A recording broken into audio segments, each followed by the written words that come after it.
through Google Pay. എനിക്ക് suicidal thoughts and depression ഉണ്ട്. Please help me. Bro, Atul bro, ഞാൻ ഒരു കാര്യം പറയട്ടെ. നീ ആലോചിച്ച് നോക്ക്. ഞാൻ എങ്ങനെ ജീവിച്ച മനുഷ്യനാവും. ഞാൻ കോഴിപ്പീടിയാലും മറ്റേ പച്ചക്കറി പീടിയാലും പണിയെടുത്ത് ജീവിച്ചോനാ. ഞാൻ ചാവാൻ വിചാരിച്ചിട്ട് കടത്തിന്റെ അങ്ങേയറ്റ കടക്കണീന്റെ നിന്റെ പ്രശ്നം എന്താന്ന് എനിക്കറിയില്ല. ചിലപ്പോ നിന്റെ പ്രശ്നം ഫൈനാൻഷ്യലും കടവൊന്നും ആയിരിക്കൂല. പക്ഷെ ഞാനെല്ലാം പറഞ്ഞ നാട്ടിൽ മൊത്തം കള്ളൻ എന്നുള്ള പേര് ഒരു സ്ഥലത്ത് പണിക്ക് പോകാൻ കഴിയുന്നില്ല, പുറത്തിറങ്ങാൻ കഴിയുന്നില്ല. മനസ്സിലാ?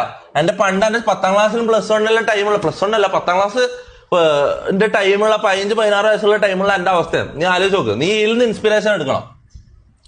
ആ ടൈം നാട്ടിൽ മൊത്തം എനിക്ക് നാട്ടിലേടെ ഒരു സ്ഥലത്ത് പണിക്ക് കയറാൻ കഴിയില്ല. കാരണം കള്ളൻ എന്നുള്ള പേര് വന്ന്. മനസ്സിലാ? പണ്ട് ചെറുപ്പത്തിൽ അങ്ങനെ ഞാൻ പറഞ്ഞില്ല മറ്റൊരു സംഭവം ഉണ്ടായിരുന്നു. അത് കാരണം ഞാൻ വലുതായിട്ടും ആ പേര് അങ്ങനെ തന്നെ ഉണ്ട്. മനസ്സിലാ? എന്നെ ഒരു സ്ഥലത്തും പണിക്ക് കയറ്റൂല. എല്ലാവരും കള്ളം എന്നുള്ള ഒരു ഇതാണ്. പുറത്തിറങ്ങാൻ കഴിയില്ല. കടത്തിന്റെ മുകളിൽ കടം.